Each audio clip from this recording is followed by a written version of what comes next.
Activité 9. Et pourquoi ne pas cuisiner au lave-vaisselle?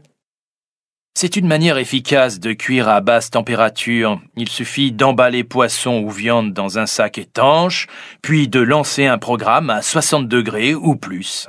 Explique Hervé Thys, physico-chimiste de l'INRA, Institut scientifique de recherche agronomique. Idée saugrenue? La cuisson à basse température vient pourtant d'envahir en moins d'une décennie les cuisines des restaurants. Certes, les cuisiniers professionnels n'utilisent pas de lave-vaisselle, mais des fours ou des bacs d'eau maintenus à température constante, sous les 100 degrés, où les aliments restent plus longtemps que dans une cuisson classique. Cela permet d'obtenir un moelleux incomparable de manière économique. Au final, un rôti de 1 kg perd 50 grammes contre 300 grammes en cuisson à température élevée. Précise le chercheur. Autre avantage, le cuisinier n'est plus à 1 minute près. Le produit cuit à basse température peut attendre. Seule condition, ne jamais descendre sous les 60 degrés pour éradiquer les bactéries. La cuisson dite douce ne date pas d'hier. Nos grands-mères nous expliquaient qu'un gigot cuisait 7 heures et que le fard breton restait dans le four du village après la fournée de pain. Notre rythme métro-boulot-dodo a chamboulé ces pratiques. Le toujours plus vite et toujours plus chaud est devenu monnaie courante. Il y a des seuils à ne pas dépasser et nous sommes sûrement allés trop loin. Au-delà de 180 degrés par exemple, les graisses de poisson insaturées risquent de se dégrader, constate le nutritionniste Gérard Pascal. Dans les années 1970, des chefs se sont lancés dans l'élaboration de plats goûteux, sous vide et cuits à basse température. Le savoir-faire est désormais transmis dans des écoles professionnelles et arrive dans nos cuisines. Pour un amateur, c'est une façon d'obtenir un moelleux extraordinaire et d'être souple dans la gestion du temps. Explique Emmanuel Tessier, gérant de l'école Corsaire à Cancale, Ille-et-Vilaine, qui transmet au public le savoir du chef étoilé Olivier Relinger. Monsieur Tessier révèle ainsi les secrets du bar en cuisson douce et huile d'agrumes. Chez soi, l'expérience peut se faire à l'aide d'un four à température affichée ou d'un lave-vaisselle, comme le suggère la chroniqueuse Julie Andrieux, qui a rapporté cette astuce des États-Unis en 2004. On a ainsi tenté la cuisson d'un poisson surgelé sous vide, avec la vaisselle, à 65 degrés pendant 45 minutes. Puis, un autre agrémenté d'herbes et d'épices dans un bocal à confiture hermétique. Écolo et goûteux. Activité 10. Bonjour Mathieu Vidard. Bonjour Ali. Mathieu, ce matin, dans l'édito carré, vous nous parlez des invasions de criquets qui se multiplient dans plusieurs pays. On les appelle les acridiens. Ils font partie de la famille des insectes coléoptères avec leurs ailes qu'ils portent le long du dos et leurs pattes arrière particulièrement musclées qui leur permettent de sauter. Parmi ces insectes, on trouve les grillons, les sauterelles, mais surtout les criquets. Depuis les débuts de l'agriculture, il y a plus de 10 000 ans, les activités humaines ont toujours eu fort à faire avec les criquets, ces insectes ravageurs. Dans de nombreux pays où l'équilibre agricole est souvent précaire, les dégâts causés sur les productions alimentaires peuvent atteindre des proportions catastrophiques. Actuellement, de nombreuses régions d'Afrique de l'Est et de l'Asie doivent faire face à des invasions de criquets pèlerins d'une ampleur spectaculaire, du jamais vu depuis plusieurs décennies. D'une taille de 6 à 7 cm, ce criquet est en temps normal un insecte peu menaçant.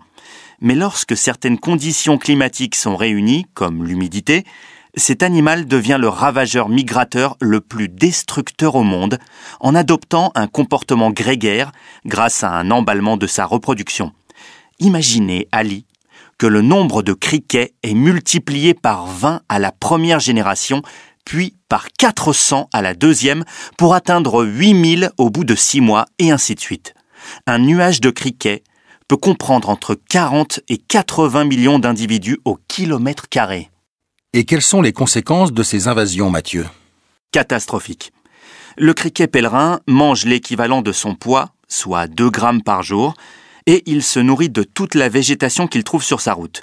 Culture, pâturage ou feuilles d'arbres, son appétit est sans limite.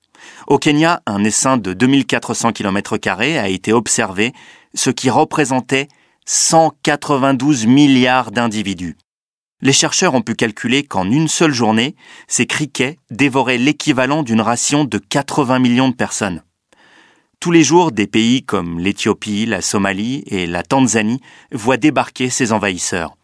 L'Inde, le Pakistan, mais aussi l'Iran doivent aussi faire face à une invasion préoccupante de criquets qui s'explique par des pluies inhabituelles et une activité cyclonique accrue. Une véritable menace pour la sécurité alimentaire. Et quelles sont les solutions pour combattre ces insectes? Alors, selon Dominique Burgeon, le directeur des urgences de la FAO, l'Organisation des Nations Unies pour l'alimentation et l'agriculture, pour venir à bout de ces pestes acridiennes, tout repose sur une surveillance étroite du terrain. Il faut repérer l'essaim au sol le plus tôt possible. Mais lorsqu'il a pris son envol, seuls des moyens aériens comme des drones peuvent être efficaces en pulvérisant des produits phytosanitaires afin de protéger les cultures et les pâturages. Des biopesticides sous forme de champignons sont aussi utilisés pour empêcher le développement des criquets. Pas franchement écolo, j'en conviens, mais pour le moment, aucune autre alternative efficace n'a été trouvée. Activité 11. Je m'appelle Anselme, j'ai 16 ans, et je souhaiterais savoir s'il existe des animaux qui ne dorment jamais. Merci. Tu t'en doutes, nous proposons ta question à un vétérinaire. Le vétérinaire en chef de la ménagerie du zoo du Jardin des Plantes, auteur de La sagesse animale, édité chez Stock. Pouvez-vous répondre à Anselme, Norinchai? Donc, il faut savoir que le sommeil est un état naturel, un état spontané qui fait partie de nos propres fonctions biologiques. Donc, de fait, il est obligatoire. Donc, la réponse est non. Les animaux dorment, mais chaque espèce animale présente des stratégies, des modes de sommeil qui leur sont propres en fonction de leur espèce et surtout en fonction de leurs conditions de vie. Comment? Alors, par exemple, une étude a été publiée sur les mammifères et notamment sur les éléphants, qui montre que les éléphants ne dorment que 2 heures par jour. Simplement 2 heures par jour. Et c'est impressionnant, parce que comme on sait que le sommeil joue beaucoup dans la faculté de compréhension, d'intégration, de la formation, la mémoire de l'éléphant est légendaire et pourtant, ils ne dorment que 2 heures par jour. Et ça, on pense que c'est surtout dû à une pression importante de l'environnement. Prédation, perte de l'habitat, agression interspécifique, donc évidemment avec l'homme, et on a montré qu'ils ne dormaient que 2 heures par jour. Donc, ce serait une adaptation? Alors, très souvent, ce sont des adaptations. On peut le voir aussi sur les dauphins. On penserait qu'ils ne dorment jamais. Mais une fois qu'ils dorment d'un seul œil, littéralement. Donc, en fait, leur cerveau, vous savez que dans le cerveau, vous avez 2 hémisphères, les dauphins ne dorment que d'un seul cerveau. Et ils alternent comme ça d'un cerveau à l'autre. Donc, du coup, ils ont toujours un œil ouvert et l'autre fermé pour dormir. Et ça, c'est totalement une adaptation à leur environnement puisqu'ils doivent nager, ils doivent respirer puisque ce sont des mammifères. Donc, ils ne peuvent pas respirer sous l'eau, ils doivent remonter pour respirer. Ils doivent lutter contre les courants, donc ils doivent toujours être en nage et repérer des prédateurs potentiels. Du coup, ils dorment un œil sur 2, mais ils dorment. Pourquoi ils dorment? C'est parce que le cerveau qui dort réduit sa fréquence, son activité. Et c'est pour ça qu'on parle de sommeil. Alors, vous pouvez me dire aussi, et les fourmis, et les abeilles, ils dorment? Oui, ils dorment aussi. On a repéré en fait des baisses de fréquence et d'activité cérébrale, même sur les fourmis, même sur les abeilles. Donc le sommeil est bien une fonction biologique qui est indispensable. Activité 12. On commence avec vous, Émilie. Expliquez-nous la définition légale du commerce équitable. Revenons aux originaires sains. L'apparition de la notion fair trade aux États-Unis, puis son expansion en Europe, entre autres, des années 60-70 à aujourd'hui, repose sur l'idée que vendre et acheter peut se faire dans le cadre d'un partenariat commercial fondé sur le dialogue, la transparence, le respect avec l'objectif de réduire certaines inégalités sociales et environnementales engendrées par le commerce conventionnel et garantir aux producteurs des prix qui leur permettent de vivre dignement de leur travail. Les différentes filières et organisations de commerce équitable sont censées, grâce au soutien de consommateurs qui paient leurs produits un peu plus cher, soutenir les producteurs. Et est-ce que les critères à respecter sont les mêmes partout? Les principales fédérations se sont mises d'accord en 2001 sur une définition, une charte et des engagements communs. Permettre à l'acheteur de payer un prix juste au producteur couvrant tous les coûts de production et d'exploitation, garantir une relation commerciale qui s'inscrit dans la durée, garantir des conditions de paiement qui soient viables, financer des projets de développement, soutenir les organisations de producteurs, informer et sensibiliser les consommateurs.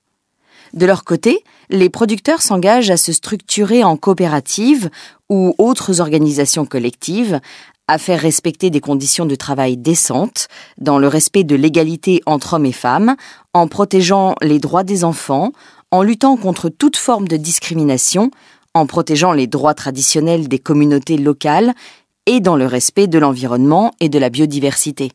Donc ce sont des critères qui ont été imaginés au niveau mondial. Et au niveau français alors ?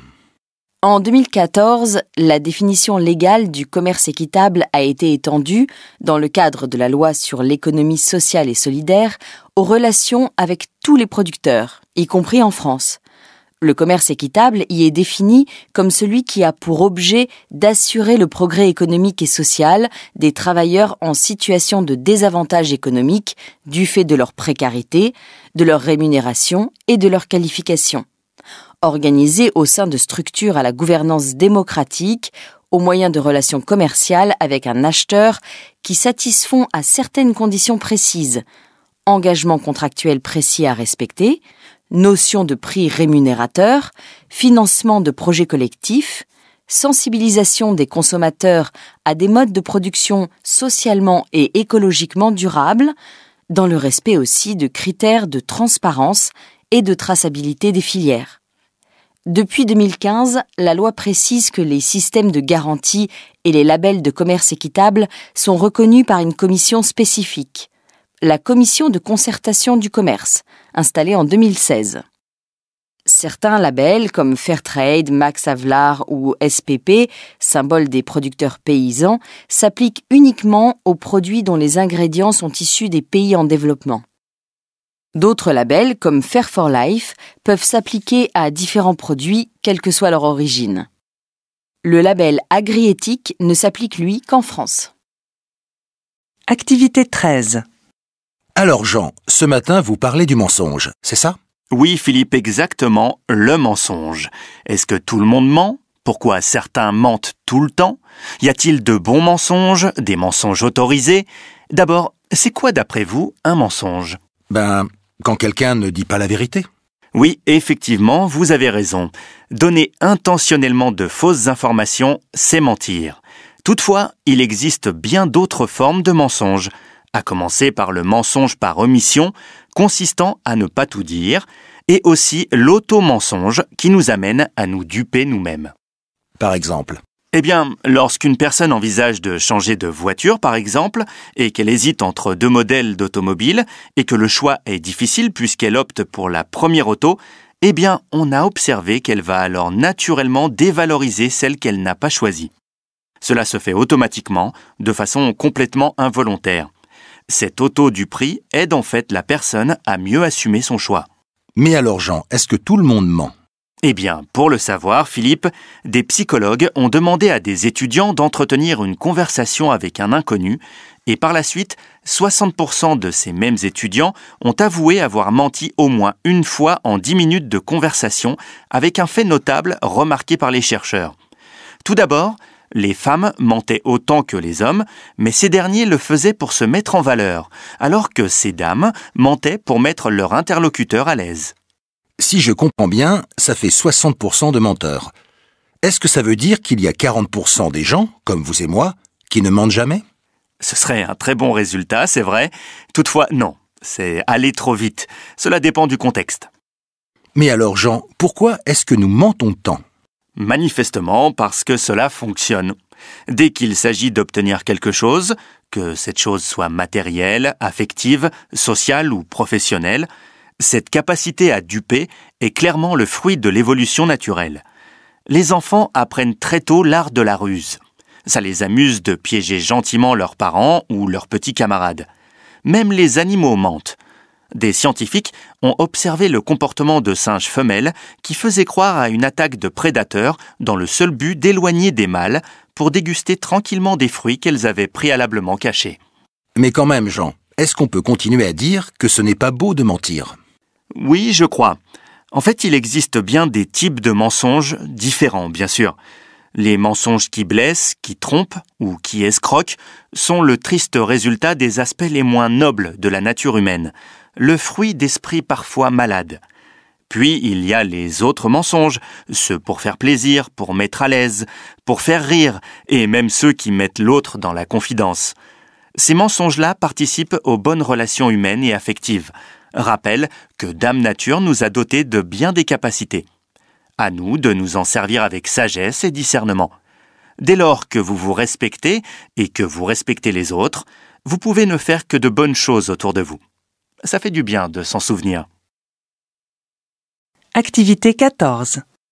Votre billet science, Anne-Laure Barral. Sera-t-il bientôt impossible de se garer devant l'école ou de laisser le moteur tourner le temps de déposer les enfants? Oui, l'association Respire demande de piétonniser les abords d'une centaine d'écoles parisiennes. Si les parents d'élèves s'inquiètent de la sécurité routière, l'enjeu sanitaire compte aussi aujourd'hui pour préserver la santé des petits. Mais cette proposition de piétonnisation est aussi débattue à Lyon, Marseille, Grenoble, Nantes ou Montpellier, surtout lorsque la qualité de l'air n'y est pas assez bonne pour la santé des enfants.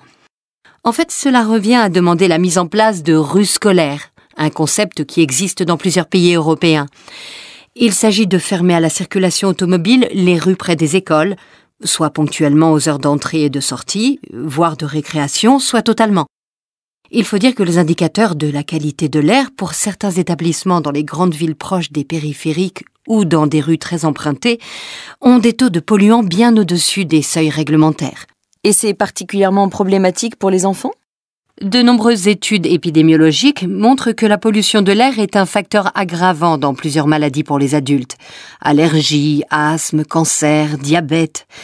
Mais pour les enfants dont l'appareil respiratoire est immature, qui ventilent plus que les adultes et qui sont plus près des polluants au sol, l'exposition à une pollution de fond est une lourde hypothèque pour leur santé à l'avenir.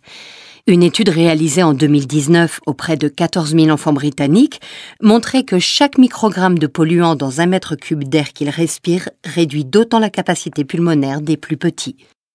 Mais pourquoi réduire la circulation seulement aux abords des écoles? Vous avez raison. C'est mieux que la qualité de l'air s'améliore partout dans la ville et non seulement près des écoles. Une étude publiée dans The Lancet, il y a 2 ans, montrait qu'il n'y avait pas eu beaucoup d'effets sur la santé des enfants qui vivaient dans la zone à faible émission de Londres. Pourtant, les scientifiques appelaient à continuer à réduire encore plus les polluants dans la capitale britannique. Commencer par les écoles est une stratégie, parce qu'on voit bien qu'il est déjà très dur de réduire ou de ralentir la circulation tout court, sur n'importe quelle route. Mais cela peut avoir un effet bénéfique. Une étude publiée dans une revue médicale américaine montrait qu'en 20 ans, l'amélioration de la qualité de l'air à Los Angeles avait permis de réduire les nouveaux cas d'asthme chez les enfants de 20%. Merci Anne-Laure Barral. Activité 15. Dans les recommandations culture de France Info, c'est à l'exposition Turner Peinture et Aquarelle au musée Jacquemart-André, à Paris, que nous vous invitons à vous rendre. Les 60 aquarelles et les 10 peintures prêtées par la Tate Britain de Londres sont des œuvres issues de l'immense fonds d'atelier du peintre, qui comptait, à la mort de l'artiste, quelques 20 000 œuvres graphiques, aquarelles, dessins, carnets de croquis et une centaine de tableaux. Pierre Curie, conservateur au musée Jacquemart-André. Certaines des aquarelles que nous présentons ont déjà été présentées, bien sûr, mais d'autres sont sorties pour la première fois pratiquement de leur tiroir et y retourneront pour de longues années. C'est vraiment un fonds extrêmement important, de très nombreuses œuvres, et donc permet en effet de présenter Turner dans une exposition de façon extrêmement variée. C'est un fonds presque inépuisable. Ce sont donc les aquarelles qui sont à l'honneur dans cette exposition. Elle permet de suivre le travail du peintre tout au long de sa carrière, marquée par ses nombreux voyages qui ont été autant de sources d'inspiration. L'Italie, dont il a beaucoup peint les paysages, a profondément marqué son travail. On voit un changement complet dans la palette de Turner, qui avait été un artiste britannique, je dirais assez gris, assez sombre, et d'un seul coup, c'est l'éblouissement, c'est la lumière d'Italie. Ce sont des couleurs beaucoup plus vives, et il va s'autoriser une grande liberté dans le choix de ses pigments, et les rouges, les bleus et les jaunes éclatent dans sa palette, que ce soit dans ses huiles ou dans ses aquarelles, d'une façon tout à fait nouvelle, et il gardera cette audace colorée jusqu'à la fin de sa vie. Dans le fond d'atelier de Turner se trouvent ses œuvres les plus intimes et les plus expérimentales, celles qui sont devenues un moderne avant le moderne. Dans la dernière salle de l'exposition, nous présentons quelques œuvres extraordinairement vigoureuses, abstraites, et vraiment des œuvres presque du XXe siècle, tant elles sont étonnantes. Ces œuvres, elles sont très libres, elles sont extraordinairement travaillées, grattées, projetées vers quelque chose de vraiment extrêmement gestuel que l'on ne retrouvera guère qu'au milieu du XXe siècle dans l'art américain ou dans l'art français. Activité 16.